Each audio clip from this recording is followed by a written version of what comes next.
प्रत्येक बापा माँ चाहती तांको पिला इंग्लिश मीडियम रे ही पाठ पढ़ू, किंतु एठी बापा माँ अपेक्षा छुआर बहुत इच्छा सी इंग्लिश मीडियम रे ही पाठ पढ़िब। हाँ आज्ञा, बापा माँ आ गोटे बोली पुओ शिबू। बापा गाँव में गोटे छोटिया दुकान करिछंती, माँ घरे काम करती। शिबूर सांग Sonu, Sonu English medium play school रे पाठ पढ़ुची। शिबूर बहुत इच्छा सोनू जो स्कूल रे पढ़ुची से स्कूल रे ही पढ़ापी आ सोनू सहित स्कूल को जीवाई, किंतु बापा माँ आर्थिक स्थिति भल नुहे, शिबू को इंग्लिश मीडियम रे पढ़ाई पारे ना। शिबू गाँ अंगनवाड़ी रे नाँ लिखाई, किंतु अंगनवाड़ी केबे भी जाऊनी, कहीं तार भारी इच्छा सोनू सहित ही जीव। अंगनवाड़ी दीदी आसी घर डाकुचंदी, किंतु शिबू अंगनवाड़ी जाए ना, घरे माँ ताकू ही बसिकी पढ़ाती। समय गड़िला, बयस भी बढ़िला, शिबू को 6 वर्ष हो गला। अंगनवाड़ी सर्टिफिकेट आनी गाँ सरकारी स्कूल रे बापा माँ नाँ लिखाइले। भाविले स्कूल को के जानी जीव एथर, किंतु शिबूर से सबू ना हैला नहीं। से ही जिद धरला जे मु सोनू स्कूल रे पढ़ी आ सोनू सहित ही स्कूल जीवी। जेते बुझेले भी बुझे नहीं, बहुत कांदे। स्कूल रे तो नाम लिखा है, शिक्षयित्री तार अनुपस्थित देखी घर को फोन कले। घरे कहला परे भी शिबू को जेते बुझेले भी स्कूल समय है आसिला मात्रे ही से कांदिबा आरंभ कर दिए। शिक्षयित्री बहुत अनुरोध कले, जेमिति भी आपण बुझे कि ताकू स्कूल को लेकिन आसतु, तापर आमर दायित्व। बापा माँ दुहे शिबू को बहुत बुझासुझा करी स्कूल को लेकिन आसिले।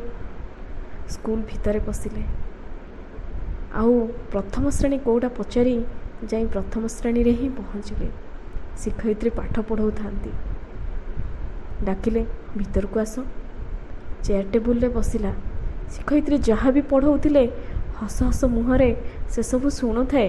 बापा माँ भी तार हस हस मुह देखी खुशी हो गले। शिक्षयित्री पढ़ा सरिला, डाकिले शिबू पाखक आस। आ हसी हसी शिक्षयित्री पाखक गला। पचारिले केमती लगुच? भारी हस हस मुहरे कहला बहुत भल लगुच। शिक्षयित्री पचारिले कालीठू विद्यालय को आसीब? बहुत खुशी रे मुंड हलई हाँ मारिला।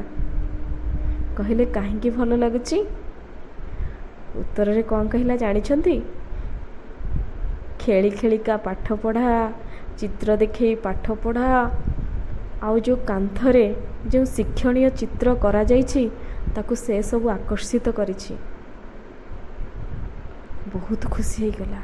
बापा माँ मध्य तार खुशी देखी बहुत खुशी हो गले। जाहू शिबू पढ़ाई आ स्कूल को आसवाई राजी होइछि। सतरे आज्ञा, आम सरकारी विद्यालय कौन इंग्लिश मीडियम स्कूल ठारू किछि कम नुहे। एते सुंदर खेल पड़िबा, स्कूल शिक्षणीय परिवेश, शिक्षक शिक्षयित्री जो पढ़ाइबार शैली पिला मानू प्रकृत रे सरकारी स्कूल को टाणी आनी। आउ जहाँकि शिबू ही ज्वलंत उदाहरण। आपण इंग्लिश मीडियम रे जहाँ भी देखुचंती से सबू सरकारी स्कूल रे उपलब्ध अच्छी। तेणु आम सरकारी विद्यालय कौन इंग्लिश मीडियम स्कूल ठारू कम नुहे।